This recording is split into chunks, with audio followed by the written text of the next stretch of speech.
আসসালামু আলাইকুম। আমি মোহাম্মদ আশরাফ হোসাইন। আজকের ভিডিওতে আপনাদেরকে স্বাগতম জানাচ্ছি। আমার বিস্তারিত পরিচয় ডিসক্রিপশন বক্সে দেওয়া থাকবে। চলুন ভিডিওতে চলে যাই। আজকে আমাদের ভিডিও টপিক হচ্ছে আপনি সিএ কেন করবেন, আপনার ক্যারিয়ার চয়েস হিসেবে আপনি সিএ কেন নেবেন। আমি ভিডিওটা তিনটা পার্সপেক্টিভ থেকে এই টপিকটাকে আলোচনা করব। একটা হচ্ছে আপনি যদি একজন ব্রিলিয়েন্ট স্টুডেন্ট হয়ে থাকেন তাহলে আপনার কি সিএ করা উচিত কি না, বা করলে কেন করা উচিত। সেকেন্ডটা হচ্ছে আপনি যদি একটা ডিসেন্ট বা অ্যাভারেজ ডিসেন্ট বলি আপনি ডিসেন্ট স্টুডেন্ট হয়ে থাকেন তাহলে কি আপনার সিএ করা উচিত কি না, বা করলে কেন করা উচিত। এবং থার্ড হচ্ছে আপনি যদি একটা অ্যাভারেজ স্টুডেন্ট হয়ে থাকেন তাহলে কি আপনার সিএ করা উচিত কি না, বা করলে কেন করা উচিত। তো এখানে আমি এগুলো বলতে কী বোঝাচ্ছি, মানে ব্রিলিয়েন্ট স্টুডেন্ট মানে কি। ব্রিলিয়েন্ট স্টুডেন্ট বলতে আমি ওই ধরনের স্টুডেন্টকে বোঝাচ্ছি যারা হচ্ছে মানে তারা জানে যে তারা গ্র্যাজুয়েশন কমপ্লিট করার সঙ্গে সঙ্গে যদি তারা বিভিন্ন প্রাইভেট কোম্পানি, যেগুলো ভালো ভালো কোম্পানি আসছে যেমন ব্যাট বা ম্যারিকো, এগুলোতে ওরা এমটিওর এক্সাম দিলে সঙ্গে সঙ্গে ওরা চান্স পাবে। ওরা জানে এগুলো, তারা জানে যে তারা হয়তো বা আইবিএর এমবিএর জন্য অ্যাপ্লাই করলে ওখানেও চান্স পাবে। অর্থাৎ যারা খুবই ভালো প্রতিষ্ঠানে পড়তেছে এবং তাদের সিজিপিএ 3.7 বা 3.6, 3.5 অ্যাবাভ, তাদেরকে আমি ধরতেছি ব্রিলিয়েন্ট স্টুডেন্ট। এবং যারা মানে খুবই ব্রিলিয়েন্ট স্টুডেন্ট, তারা বুঝে নিচ্ছেন এতক্ষণে, তারা হচ্ছে ব্রিলিয়েন্ট স্টুডেন্ট আমি বলতেছি। তারপর হচ্ছে যারা ডিসেন্ট স্টুডেন্ট কারা।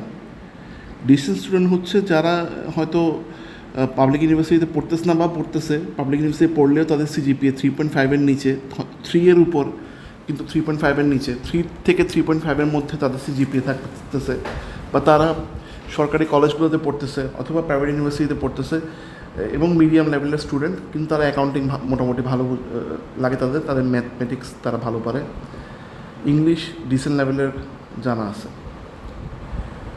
তো তারা শিওর না আসলে তারা গ্র্যাজুয়েশন করে সঙ্গে সঙ্গে জব পাবে কি না কোনো লিঙ্ক ছাড়া, বা গভর্নমেন্ট জবের জন্য যদি অ্যাপ্লাই করে তারা কি পারবে কি পারবে না তারা শিওর না, বা আইবিএর জন্য যদি ট্রাই করে শিওর না তারা সেখানে টিকবে কি না।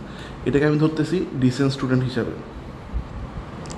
আর অ্যাভারেজ স্টুডেন্ট যারা হচ্ছে আপনার এখনও যে স্ট্যান্ডার্ডে পড়াশোনা করতেছে, তার জব পাওয়ার সম্ভাবনা খুবই কম, সে নিজেও সেটা জানে। যদি এরকম হয় মানে তার সিজিপিএ তেমন ভালো না, তার এক্সট্রা কারিকুলার অ্যাক্টিভিটিসও খুব ভালো না, সে ম্যাথও খুব বেশি বুঝে না, ইংলিশে এত ভালো না, মানে সে একটা ডিগ্রি নিচ্ছে বা গ্র্যাজুয়েশন করতেছে, বিবিএ করতেছে, কিন্তু জব সে পাবে কি না, বা পেলেও কোন লেভেলের জব পাবে সে মানে কোনো লিঙ্ক ছাড়া, কোনো মামা চাচা ছাড়া সে সেটা শিওর না। তো আমি এগুলোকে মোটামুটি এই 3 ক্যাটাগরিতে ভাগ করছি। তা আপনি যদি একজন ব্রিলিয়েন্ট স্টুডেন্ট হন তাহলে কেন আপনার সিএ করা উচিত, সিএ করলে আপনার বেনিফিটটা কী। প্রথম পয়েন্টে কী লিখলাম যে pre articleship become a CA within 26 to 27 years. Pre articleship কী জিনিস না জানলে এটা আমাকে কমেন্টে জিজ্ঞেস করবেন, এটা নিয়ে আলাদা ভিডিও আছে। বেসিক্যালি এটা হচ্ছে গ্র্যাজুয়েশন করতে করতেই এখন গ্র্যাজুয়েশনের পাশাপাশি সিএর একটা অংশ শেষ করে রাখা যায়, আর বাকিটা গ্র্যাজুয়েশনের পরে কমপ্লিট করতে হয়। তা আমি যদি বাংলাদেশের এজ স্ট্রাকচারে চিন্তা করি, আপনি এইচএসসি দিবেন 18 বছর বা 19 বছর বয়সে, তো আপনার গ্র্যাজুয়েশন কমপ্লিট হবে 23 বছর বা 24 বছর বয়সে। তো প্রি আর্টিকেলশিপের মাধ্যমে আপনি যদি একজন ব্রিলিয়েন্ট স্টুডেন্ট হয়ে থাকেন, আসলে আপনি এটা এখন আপনি যদি একজন ব্রিলিয়েন্ট স্টুডেন্ট হয়ে থাকেন তাহলে আপনি খুব সহজে সিএর মিনিমাম 1000 মার্ক আপনি গ্র্যাজুয়েশনের সঙ্গেই আপনি শেষ করে ফেলতে পারবেন। এটা খুবই possible. Again, I'm talking from the perspective of a brilliant student. So, if you are a brilliant student, then you can complete at least 1000 marks or maybe more. Maybe আপনি 1400 মার্কও শেষ করে ফেলতে পারেন, বাট আমি ধরলাম আপনি 1000 মার্ক কমপ্লিট করলেন, আপনার গ্র্যাজুয়েশন শেষ করলেন 23 বছর বয়সে, এবং তখন আপনার সিএর 1000 মার্ক কমপ্লিট হলো। এরপর আপনি ফার্মে গেলেন, ফার্মে তো গ্র্যাজুয়েশনের পরে ফার্মের 3 বছরের প্র্যাকটিক্যাল কোর্সটা করতে হয়। আপনি কিন্তু প্রথমে তখন ফার্মে আপনি অনেক ভালো অ্যালাউন্সে শুরু করবেন, যেখানে একজন নর্মাল সিএ স্টুডেন্ট 7,000 অ্যালাউন্সে শুরু করে আপনি কিন্তু আপনার জন্য 20,000 ড্র করা কোনো ব্যাপার না ফার্মের স্টুডেন্ট হিসেবে। তো ফার্ম আপনি শুরু করলেন, তখন আপনার বাকি সিএ জাস্ট 7টা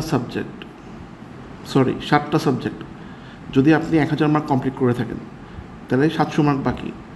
আপনি ওই 700 mark as you are a brilliant student আপনি কিন্তু ওই 700 মার্ক ফার্মের সঙ্গে সঙ্গেই শেষ করতে পারবেন। তো 23 বছর বা 24 বছর বয়সে ফার্মে ঢুকলেন, ফার্ম থেকে যখন আপনি বেরোবেন তখন আপনার বয়স হবে 26 বা 27 বছর। এই বয়সের মধ্যে কিন্তু আপনি চার্টার্ড অ্যাকাউন্টেন্ট হয়ে যেতে পারবেন। You are chartered accountant within 26 বা 27 ইয়ার্স, যেটা বাংলাদেশের পার্সপেক্টিভে আগে অকল্পনীয় ছিল, কিন্তু এখন কিন্তু অনেক ব্রিলিয়েন্ট স্টুডেন্টরা হচ্ছে। এটা কিন্তু আমি কোনো স্বপ্নের কথা বলতেছি না, এটা কিন্তু বাস্তবে হচ্ছে। আপনার ঢাকা ইউনিভার্সিটির স্টুডেন্টরা এসে যারা খুবই ব্রিলিয়েন্ট, ইভেন তারা ফার্মের 2 বছরের মধ্যে শেষ করে ফেলতেছে, মানে 25 বছর বয়সে চার্টার্ড অ্যাকাউন্টেন্ট হয়ে যাচ্ছে। এবং আপনি যখন চার্টার্ড অ্যাকাউন্টেন্ট হবেন, ফার্ম থেকে বের হওয়ার পর আপনার স্টার্টিং স্যালারি, যেটা আমি সেকেন্ড পয়েন্টে লিখছি, start with 6 digit in 26 or 27 years. আপনার স্টার্টিং স্যালারি মিনিমাম 1 লাখ হবে, ম্যাক্সিমাম তো যে কোনো অ্যামাউন্ট হতে পারে। মিনিমাম 1 লাখ টাকা দিয়ে আপনি স্টার্ট করবেন, যেটা বাংলাদেশে খুব কম মানুষ পারে। এরপরের পয়েন্টটা, huge career growth can also become ICMA and ICAA within short time. আপনার ক্যারিয়ার গ্রোথটা খুবই তাড়াতাড়ি হবে, এবং আপনি সিএ পাস করে ফেললে এখন কিন্তু CMA-তে অনেক বড় একটা এক্সামশন পাওয়া যায় সিএ যারা পাস করে ওদের জন্য। তো আপনি উইদিন শর্ট টাইম CMAও শেষ করে ফেলতে পারবেন, এবং আপনি উইদিন শর্ট টাইম ইংল্যান্ডের যে সিএ ICAA সেটাও শেষ করে ফেলতে পারবেন। আপনি গ্লোবাল ডিগ্রিও পেয়ে গেলেন একটা। এগুলো কিন্তু আপনি যদি 26-27 বছর বয়সে চার্টার্ড অ্যাকাউন্টেন্ট হয়ে যান, তাহলে 33-34 বছর বয়সের মধ্যে আপনি সবগুলো করে ফেলতে পারবেন। এরপর, in job can move to huge salary within 35 years of age. আপনি যদি 26 বা 27 বছর বয়সে 1 লাখ টাকা দিয়ে শুরু করেন, এরপর আপনার যদি এক্সপিরিয়েন্স গ্যাদার হবে, দেখবেন যে 35 বছর বয়সে যেতে যেতে আপনার স্যালারি হবে মিনিমাম 3-4 লাখ 5 লাখ এই লেভেলের। তো এই লেভেলে কয়টা মানুষ বাংলাদেশে ইনকাম করতে পারতেছে 35 বছর বয়সের রেঞ্জে? So you have to think about that. এটা করতে পারবেন আপনি। এরপর, if go to firm career can become consultant and partner together earn huge. আর আপনি যদি বলেন যে না, আমি জবের দিকে ক্যারিয়ার করবো না, আমি ফার্মের দিকে ক্যারিয়ার করব, তখনও কিন্তু as your A brilliant student বাংলাদেশে প্রচুর কাজের অপরচুনিটি আছে, অ্যাকাউন্টসে, ফাইন্যান্সে, ট্যাক্সে, ভ্যাটে। ফার্মে আপনি অনেক ভালো করতে পারবেন, আপনি ক্লায়েন্ট অনেক পাবেন এবং ওখান থেকে ইনকামও অনেক করতে পারবেন। You can become a brilliant businessman. এবং last point, what are your alternatives that provide such growth. CA ছাড়া যদি আপনি কমার্স লাইনে চিন্তা করেন, অন্য কোন ডিগ্রিটা আপনাকে এই ধরনের গ্রোথ দিবে? আপনি একজন ব্রিলিয়েন্ট স্টুডেন্ট, যদি আপনি বাংলাদেশে থেকে যান, you deserve a very good career.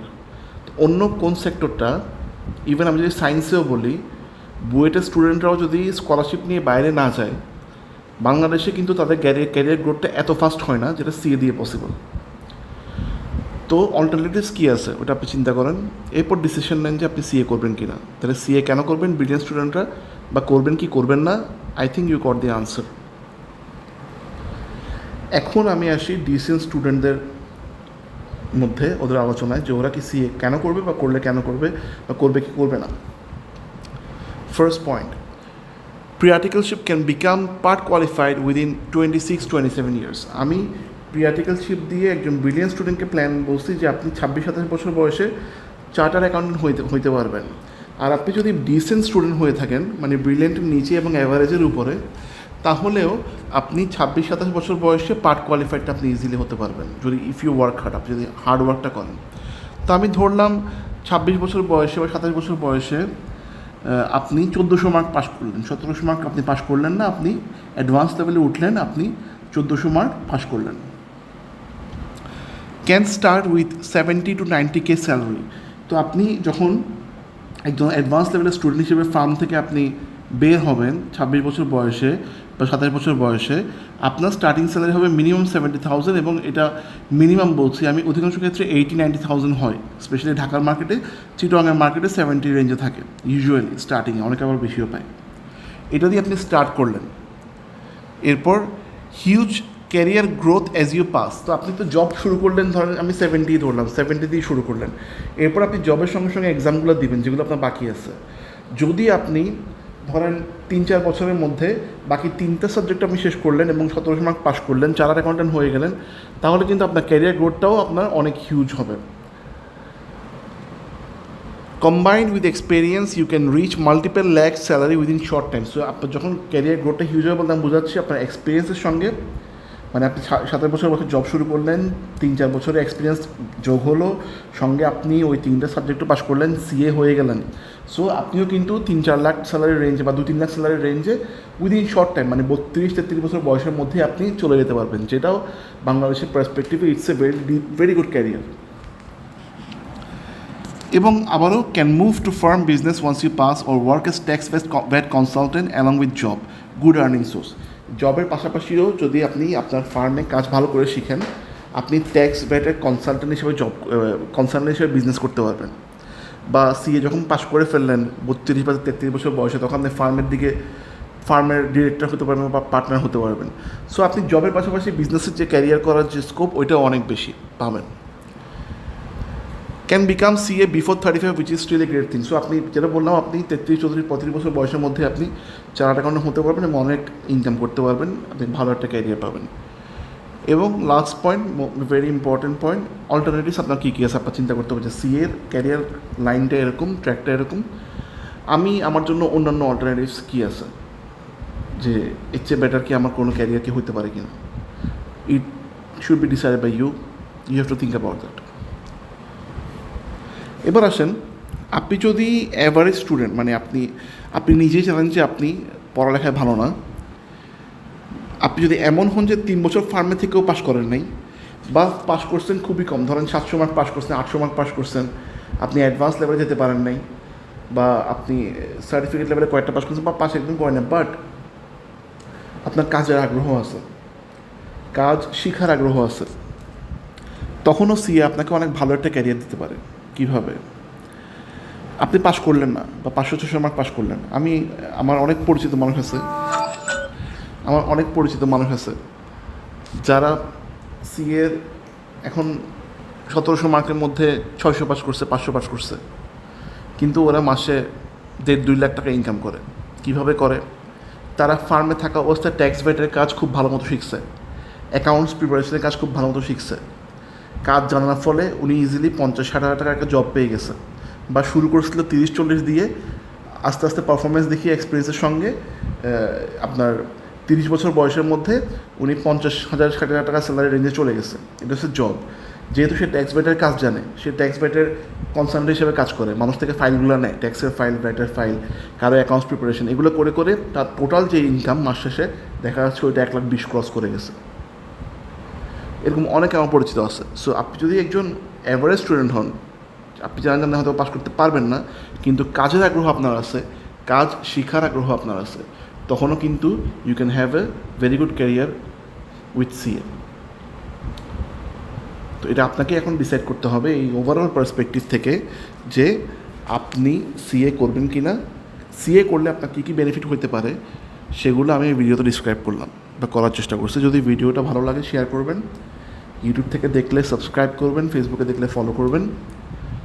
Thank you very much. আসসালামু আলাইকুম।